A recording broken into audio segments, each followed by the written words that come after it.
Good morning students. ఇప్పుడు మనం last unit చెప్పుకుందాం, 4th యూనిట్. దీనిలో 2 టాపిక్స్ ఉంటాయి. ఒకటేమో magnetic properties of complex compounds, రెండోదేమో electronic spectra of complex compounds. First we will discuss about magnetic properties of complex compounds.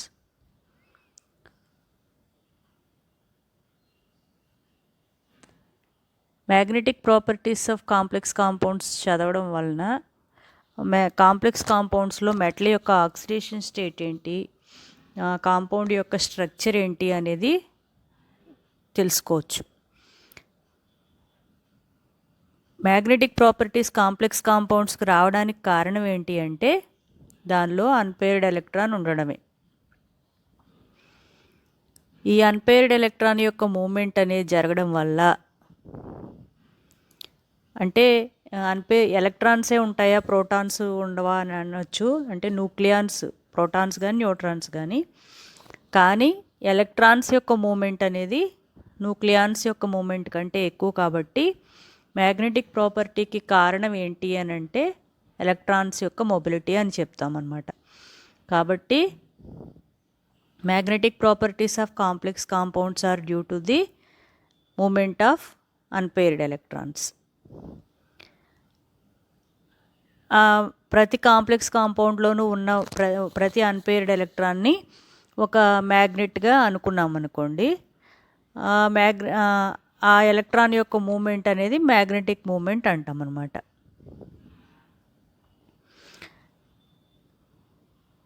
ఆ ఎలక్ట్రాన్ని negatively charged స్పియర్గా అనుకుంటే ఆ నెగిటివ్లీ చార్జ్డ్ ఎలక్ట్రాన్ అనేది న్యూక్లియస్ చుట్టూ తిరుగుతుంది కదా.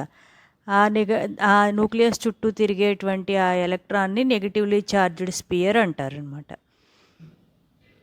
అది దాని చుట్టూ అది తిరుగుతూ స్పిన్నింగ్ తిరుగుతూ అలాగే న్యూక్లియస్ చుట్టూ క్లోజ్డ్ పాత్లో తిరుగుతూ ఉంటుంది. Each electron undergoes spinning on its own axis and also travelling in closed path around the nucleus. Nucleus electron అనేది దాని చుట్టూ అది తిరగడం వల్ల వచ్చే మూమెంట్నేమో స్పిన్నింగ్ మూమెంట్ అంటారు. న్యూక్లియస్ చుట్టూ తిరగడం వల్ల వచ్చే మూమెంట్నేమో ఆర్బిటాల్ మూమెంటం అంటారు. కాబట్టి మ్యాగ్నెటిక్ ప్రాపర్టీస్ రావడానికి కాంప్లెక్స్ కాంపౌండ్స్కి కారణం అన్పేర్డ్ ఎలక్ట్రాన్ ఉండడం, ఆ అన్పేర్డ్ ఎలక్ట్రాన్కి మూమెంట్ ఉండడం. ఆ మూమెంటం అనేది 2 రకాలు. దాని చుట్టూ అది తిరగడమేమో స్పిన్ మూమెంటం, అలాగే అది న్యూక్లియస్ చుట్టూ తిరగడమేమో orbital momentum. The combination of these 2 momentums results in the paramagnetic movement of the electron in complex compounds.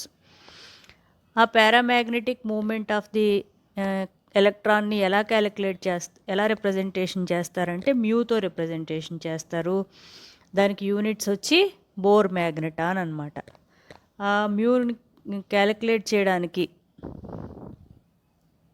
Formula ఏంటి అంటే mu is equal to G into square root of S into S+1, అంటే spin angular momentum value, spin quantum number value S అంటే S into S+1 plus L into L+1. ఇది mu is equal to G into square root of S into S+1 plus L into L+1. ఇక్కడ G అనేది gravitational factor or gyromagnetic ratio or Lande splitting factor. ఈ 3 కూడా G యొక్క పేర్లమ్మ. వీటిలో ఏదైనా 3 మార్క్స్కి అడగొచ్చు. వాట్ ఈజ్ మ్యాగ్నెటిక్ రేషియో అంటే it is denoted by G. It is used to calculate the magnetic moment of the electron in complex compound అని చెప్పాలి 3 మార్క్స్కి అడిగితే. కాబట్టి గ్రావిటేషనల్ ఫ్యాక్టర్ అన్నా, గైరోమాగ్నెటిక్ రేషియో అన్నా, ల్యాండే స్ప్లిట్టింగ్ ఫ్యాక్టర్ అన్నా కూడా జీనే. ఇక్కడ వచ్చేది మనకి బోర్ మ్యాగ్నెటాన్స్లో వస్తుంది. ఈ బోర్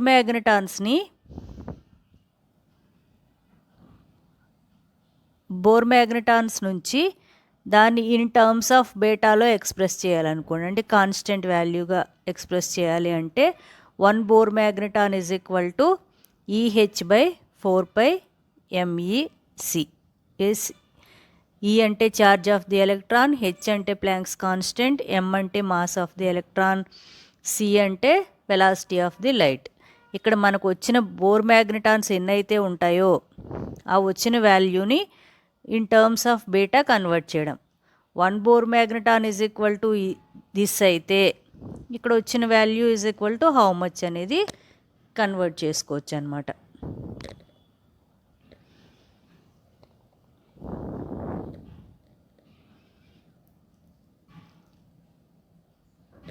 ఇప్పుడు ఎలక్ట్రాన్ అనేది దాని చుట్టూ అది తిరుగుతూ న్యూక్లియస్ చుట్టూ తిరుగుతుంది అన్నాం కదా. ఇప్పుడు మీరు మీ చుట్టూ మీరు తిరుగుతూ మీ ఇంటి చుట్టూ తిరుగుతున్నారనుకోండి, అప్పుడు మీరు ఎవరి మీద కాన్సన్ట్రేట్ చేస్తారు? ఇంటి గురించి ఆలోచించరు కదా.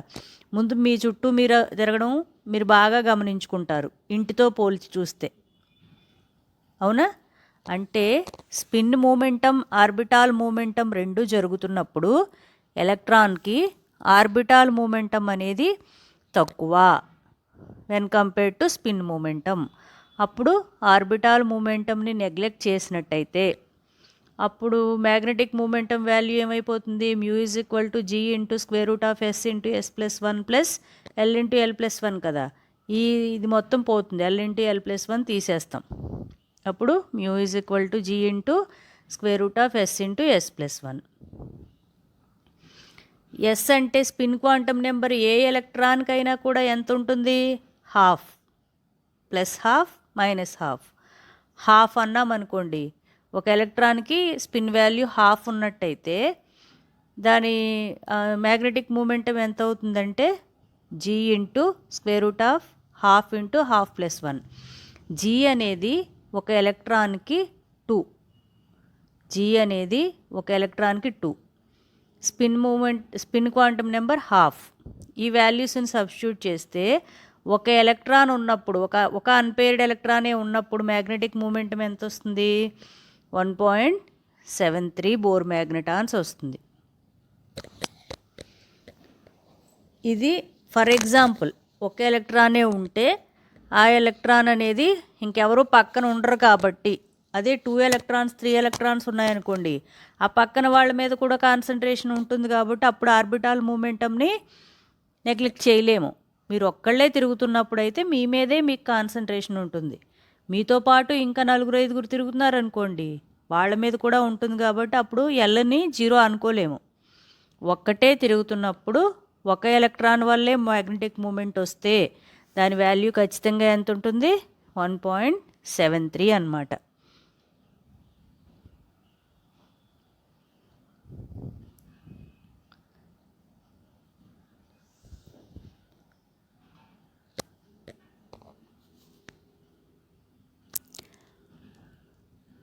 ఒక ఎలక్ట్రానే ఉంది అనుకోండి, అది దానికి మ్యాగ్నెటిక్ మూమెంటం అనేది పెద్ద వాల్యూ కాదు కదా 1.73 అంటే. కాబట్టి మ్యాగ్నెటిక్ మూమెంటం వాల్యూ తక్కువ వస్తుంది. అది మ్యాగ్నెటిక్ నేచర్ అనేది కలుగ చేయకపోవచ్చు అనమాట. దాన్ని ఏమంటారంటే టెంపరేచర్ ఇండిపెండెంట్ పారామ్యాగ్నెటిజం అంటారు, టీఐపి. టీఐపి అంటే ఏంటి? If only 1 electron is present in a complex compound, it may or may not contribute to the magnetic moment. It is called temperature independent paramagnetism.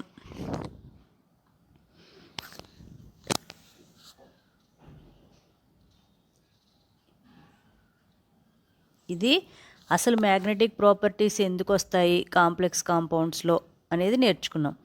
Next paramagnetic behaviour of complex compounds. In complex compounds, paramagnetic behavior arises due to the unpaired electrons. This behavior is obtained, మళ్ళీ ఇదే చెప్తున్నాడు, spin momentum, orbital momentum. Spin మూమెంటంనేమో mu s, orbital మూమెంటంని mu z అనుకున్నట్టయితే paramagnetic momentum అనేది ఏ అంశాల మీద డిపెండ్ అవుతుంది అనంటే ఎన్ని నెంబర్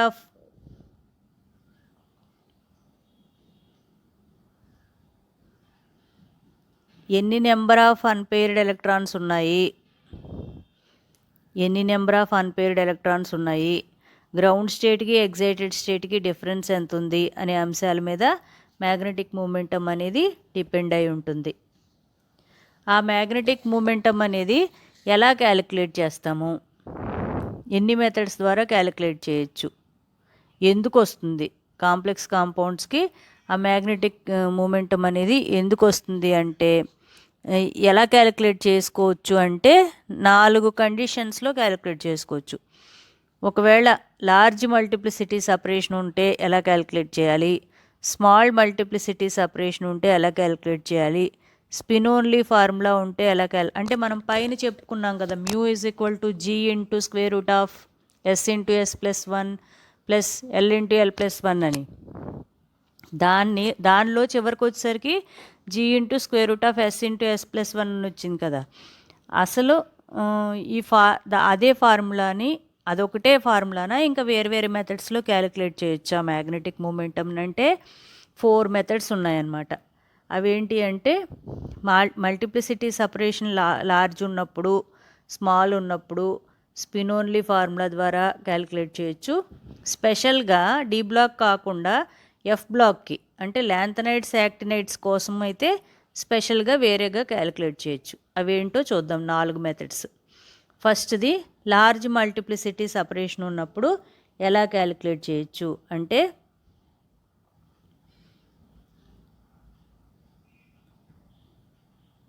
ఒకవేళ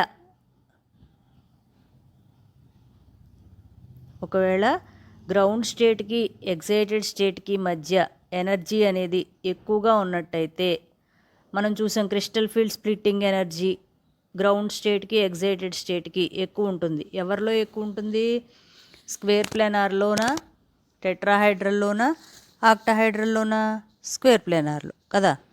అలా ఎవరిలో ఆ డిఫరెన్స్ అనేది ఉంది కదా. కాబట్టి లార్జ్ ఎప్పుడైతే గ్రౌండ్ స్టేట్కి ఎగ్జైటెడ్ స్టేట్కి సపరేషన్ ఎక్కువ ఉందో అలాంటి కండిషన్స్లో స్పిన్ మూమెంటం, ఆర్బిటాల్ మూమెంటం ఒకదానితో ఒకటి కలిసిపోతాయి అన్నమాట. They are coupled with each other. As a result we will get different j values. L value s value ఉందనుకోండి, ఎల్ వాల్యూ 1 ఎస్ వాల్యూ 1 అనుకోండి. అప్పుడు మీరు జే వాల్యూ క్యాలిక్యులేట్ చేయొచ్చు కదా. 1 + 1 2 అది ఒక నెంబర్గా ఉంది మీరు చెప్పగలిగేలాగా. అలా ఎల్ ప్లస్ ఎస్ నుంచి ఎల్ మైనస్ ఎస్గా క్యాలిక్యులేట్ చేయొచ్చు. 1 - 1 = 0. టర్మ్ సింబల్స్ అప్పుడు క్యాలిక్యులేట్ చేసాం కదా. జే వాల్యూని క్యాలిక్యులేట్ చేయడానికి అక్కడ 2 మెథడ్స్ చెప్పుకున్నాం, ఎల్ఎస్ కప్లింగ్, జేజే కప్లింగ్ అని. ఇక్కడ అదే ఎల్ఎస్ కప్లింగ్ అనేది లార్జ్ మల్టిప్లిసిటీ సపరేషన్ ఉన్నప్పుడు అనమాట. ఎల్ వాల్యూస్ ఎస్ వాల్యూస్ పెద్దవి ఉన్నప్పుడు జే వాల్యూని క్యాలిక్యులేట్ చేయడానికి ఎల్ వాల్యూస్ని ఎస్ వాల్యూస్ని కలిపి విడివిడిగా J1 J2 J3 అలా క్యాలిక్యులేట్ చేస్తాము అని. అలా క్యాలిక్యులేట్ చేసి ఆ జే వాల్యూస్ని యూస్ చేసుకుని మ్యాగ్నెటిక్ మూమెంటంని క్యాలిక్యులేట్ చేస్తారు. దానికి ఫార్ములా ఏంటంటే μ = g × j j+1. Large multiplicity separation ఉన్నప్పుడు అంటే ఎప్పుడైతే ఎల్ అండ్ ఎస్ వాల్యూస్ పెద్దగా ఉంటాయో వాటిని కలిపేసి L1 + S1 = J1. అలా జే వాల్యూస్ని క్యాలిక్యులేట్ చేసుకుని జే వాల్యూస్ని యూస్ చేసుకుని మ్యాగ్నెటిక్ మూమెంటంని క్యాలిక్యులేట్ చేస్తారు. దానికి రివర్సే స్మాల్ మల్టిప్లిసిటీ సపరేషన్. ఇక్కడ ఏమవుతుంది, ఎల్ వాల్యూ ఎస్ వాల్యూ చిన్నగా ఉంటాయి, 0.1 0.2 అలా ఉన్నాయనుకోండి, విడివిడిగా కలపలేం జే వాల్యూని.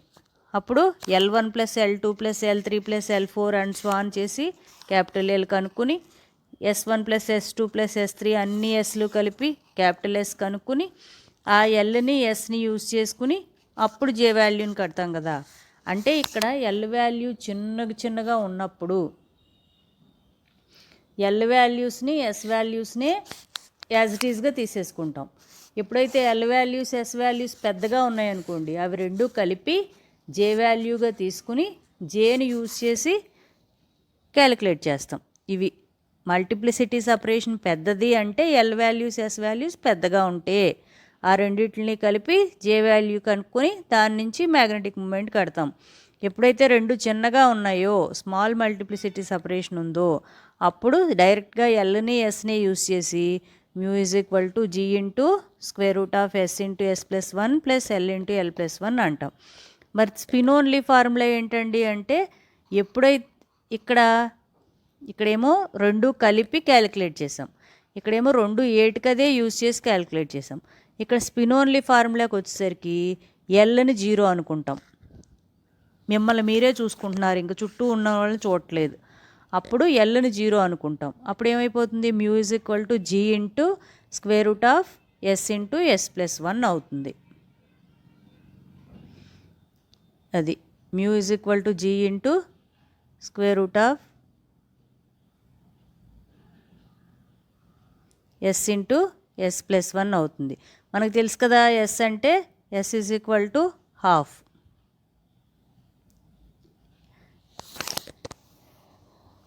Yes is equal to term symbols calculate చేసేటప్పుడు స్పిన్ మల్టిప్లిసిటీని క్యాలిక్యులేట్ చేయడానికి ఫార్ములా ఏం చెప్పుకున్నాం, number of unpaired electrons by 2 అని చెప్పుకున్నాం కదా.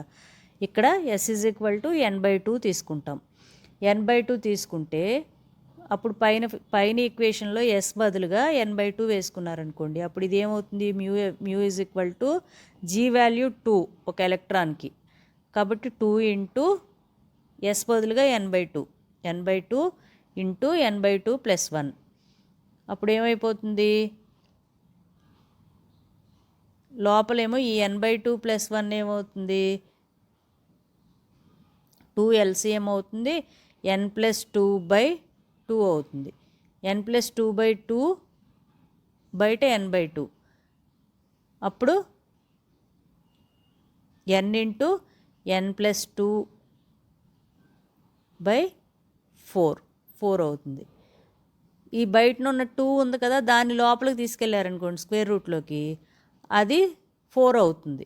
స్క్వేర్ రూట్ ఆఫ్ 4 అన్నా బయట 2 అన్నా ఒకటే కదా, అప్పుడు లోపలికి తీసుకెళ్తే 4 అవుతుంది. అప్పుడు మొత్తం ఏమైపోతుంది 4n ఇంటూ n+2/4. 4 క్యాన్సిల్ అయిపోతే mu is equal to square root of n into n+2. ఇక్కడ ఒకసారి చిన్న డెరివేషన్ అనమాట. ఇక్కడ ఇది అసలు formula mu is equal to g into square root of s into s plus one plus l into l plus one. ఎల్ని 0 అనుకుని మొత్తాన్ని తీసేసాం. అప్పుడు ఎస్ బదులుగా n/2 పెట్టుకుంటే, జీ బదులుగా 2 పెట్టుకుంటే మనకి ఈ ఈక్వేషన్ వస్తుంది. దీన్ని సింప్లిఫై చేస్తే mu is equal to square root of n into n+2 వస్తుంది. మీరు డిగ్రీలో ఈ ఫార్ములా ఒక్కటే చదువుకున్నారు, దీన్ని స్పిన్ ఓన్లీ ఫార్ములా అన్నారు. ఇది ఎక్కడి నుంచి వచ్చింది, దేనికైనా కూడా బేసిక్ ఈక్వేషన్ ఏంటి mu is equal to g into square root of s into s plus one plus l into l plus one. దానిలో ఎల్ని 0 చేసేసి ఎస్ బదులుగా n/2 జీ బదులుగా 2 పెడితే ఈ ఫార్ములా వచ్చింది. ఇది ఒక మెథడ్ అన్నమాట. అలా నెక్స్ట్ ఇవి 3 మెథడ్స్. ఫస్ట్ ఏమో ఎల్ని ఎస్ని పెద్దగా ఉన్నాయి అనుకుంటే అవి రెండూ కలిపేసి జేని క్యాలిక్యులేట్ చేసి జేని యూస్ చేసి క్యాలిక్యులేట్ చేయడం. అలా కాకుండా ఎల్ ఎస్ స్మాల్గా ఉన్నాయనుకుంటే డైరెక్ట్గా ఎల్ని ఎస్ని యూస్ చేసి మ్యూని క్యాలిక్యులేట్ చేయడం. మూడోది ఏంటి, ఎల్ని 0 అనుకుంటే ఎస్ ఒకటే ఉంటే ఎస్ బదులుగా n/2 జీ బదులుగా 2 పెడితే వచ్చేది spin only formula mu is equal to square root of n into n+2. ఇవి 3 మెథడ్స్ అన్నమాట.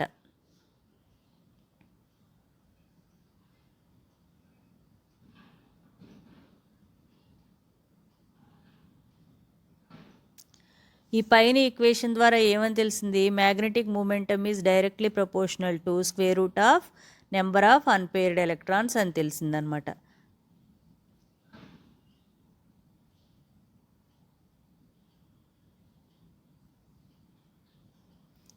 నాలుగో మెథడ్ ఏం చెప్పుకున్నాం, ఎఫ్ బ్లాక్ ఎలిమెంట్స్కి ఎలా క్యాలిక్యులేట్ చేస్తారు. ల్యాంథనైడ్స్ యాక్టినైడ్స్లో 4D 5D సిరీస్ ఉంటాయి కదా, కాబట్టి ఎలక్ట్రానిక్ రిపల్షన్స్ అనేవి కాంప్లెక్స్ కాంపౌండ్స్లో ఎక్కువగా ఉండవు అన్నమాట. అందువలన డి ఆర్బిటాల్స్ యొక్క స్ప్లిట్టింగ్ అనేది పెద్దగా ఉండదు. అందుకని మ్యాగ్నెటిక్ మూమెంటం అనేది తక్కువగా ఉంటుంది.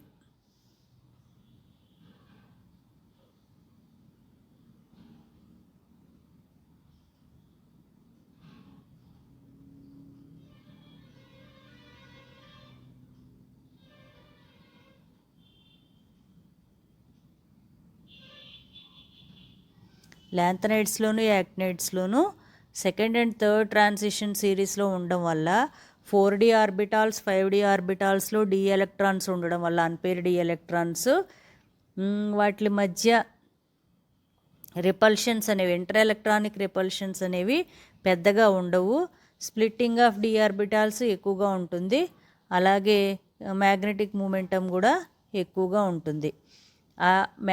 మ్యాక్సిమం ఎందుకని అలా ఎక్కువగా ఉండడానికి కారణం ఏంటి అంటే ఇందులో ఓన్లీ లో స్పిన్ కాంప్లెక్సెస్ ఫామ్ అవుతాయి. అందుకని లో స్పిన్ కాంప్లెక్సెస్ ఫామ్ అవుతాయి కాబట్టి మ్యాక్సిమం పెయిర్ అయిపోతాయి ఎలక్ట్రాన్స్. అన్పెయిర్డ్ ఎలక్ట్రాన్స్ ఉండవు. అన్పెయిర్డ్ ఎలక్ట్రాన్స్ ఉంటే దానిలో క్యాలిక్యులేషన్ చేయడం వీలవుతుంది. కానీ ల్యాంథనైడ్స్లోను యాక్టినైడ్స్లోను మీరు గుర్తుపెట్టుకోవాల్సిన విషయం ఏంటంటే డి బ్లాక్లో అయితే 3D సిరీస్ ఉంటాయి.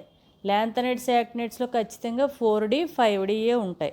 కాబట్టి ఈ 4D 5D వచ్చినాయి అంటే వాటిల్లో లో స్పిన్ కాంప్లెక్సెస్ ఫామ్ చేస్తాయి. లో స్పిన్ కాంప్లెక్సెస్ అంటే inner orbital complexes. Inner orbital complexes అంటే పెయిర్ అయిపోతాయి. ఎలక్ట్రాన్స్ మ్యాక్సిమం పెయిర్ అయిపోతాయి. రిపల్షన్స్ అనేవి తక్కువగా ఉంటాయి, ఇంటర్ ఎలక్ట్రానిక్ రిపల్షన్స్. అందువల్ల పెయిర్ అయిపోతాయి. పెయిర్ అయిపోయినప్పుడు మ్యాగ్నెటిక్ మూమెంటం అనేది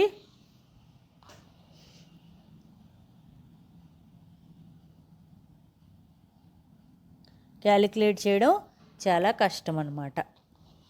ఓకే.